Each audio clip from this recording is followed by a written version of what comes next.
Real Maharashtra 24 news, हम दिखाएंगे सच।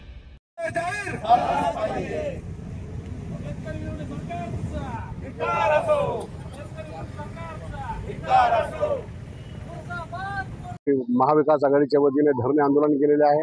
या धरणे आंदोलनाचा उद्देश जनसुरक्षा विधेयक कायदा जे महाराष्ट्र शासनाने लागू केलेला आहे तो रद्द करावा आणि हा रद्द करावा, कारण की जनसुरक्षा कायद्यामध्ये जे गुपित शब्द आहेत त्या शब्दामुळे सर्व पक्ष जो काही कोणी विरोध करेल त्यांना ते अटक करतील, त्यांच्यावर कारवाई होणार, मग आंदोलनच पुढे भविष्यात होणार नाही। तर ह्यासाठी जनसुरक्षा विधेयक विरोधात हा आंदोलन पूर्वनियोजित आंदोलन होता, पण मधल्या काळात आता 8-10 दिवसात अतिवृष्टीमुळे परळी तालुक्यातील अनेक गाव, अनेक शेतकरी त्यांचे शेत जमीन हे वाया झालेत, शेत पीक वाया गेलेत।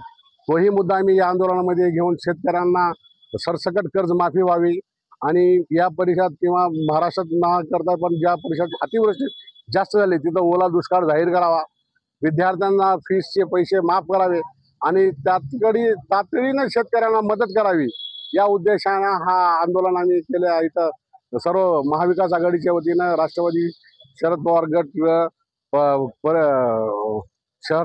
परळी काँग्रेस, कम्युनिस्ट पार्टी आणि शिवसेना उद्धव ठाकरे, बाळासाहेब उद्धव ठाकरे गट यांच्या सर्वांच्या मिळून हा धरणे आंदोलन आम्ही इथं केलेलं आहे।